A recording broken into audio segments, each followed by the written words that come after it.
In the years between 1863 and 1877, during the turbulent rise and collapse of Reconstruction, one man carried a kind of courage that reshaped the meaning of freedom in the American South. His name was Robert Smalls.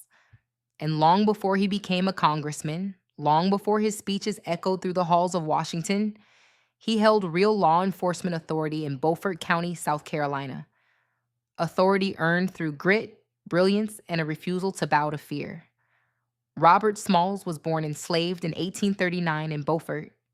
By the time he reached adulthood, he had already learned the rhythms of the sea, the dangers of the docks, and the quiet calculations required to survive a world built to break him. But in May of 1862, he made a decision that would change the course of his life and the nation's.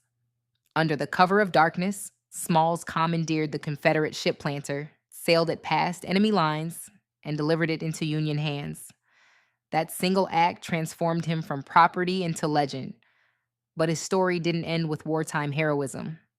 After the Civil War, as Reconstruction reshaped the South, Smalls returned to Beaufort not as a fugitive or a survivor, but as a leader.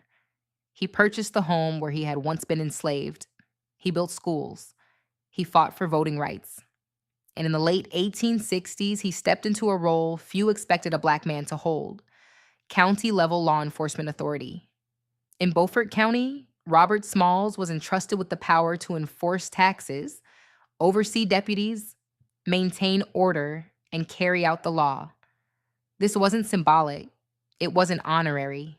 It was real document authority, the kind that put him face to face with the violent resistance of men who despised the idea of a Black official wielding power over them.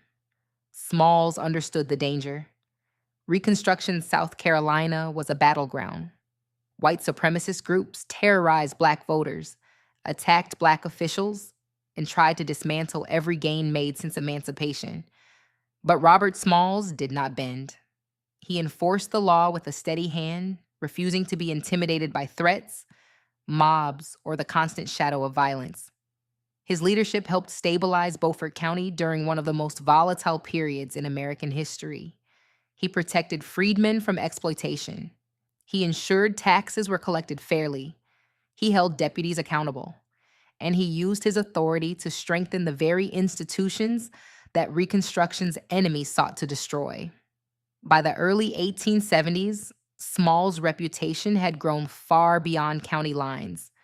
He was elected to the South Carolina legislature, then to the United States Congress, where he fought for civil rights, public education, and equal protection under the law. But even as his political career rose, he never abandoned the community that raised him. Beaufort remained his anchor, the place where he proved that Black leadership was not only possible, but powerful. When Reconstruction collapsed in 1877 and federal troops withdrew from the South, the backlash was swift and brutal. Many Black officials were forced from office. Many were killed. Many were erased from the record. But Robert Smalls endured. He continued to serve in public roles for decades, refusing to let the dream of Reconstruction die quietly. His life stands as a reminder that freedom is not a moment. It is a fight. And during the most dangerous years of that fight, Robert Smalls carried the weight of law and justice on his shoulders, protecting a community that had once been denied both. This is the legacy of Robert Smalls, a man who stole a Confederate ship and then helped steer a county and a nation toward a better future. This is Black Justice Untold, the stories they tried to erase, now remembered. If this moved you, like, share, and subscribe so we can keep reclaiming our history together. Our stories deserve to be seen, heard, and remembered,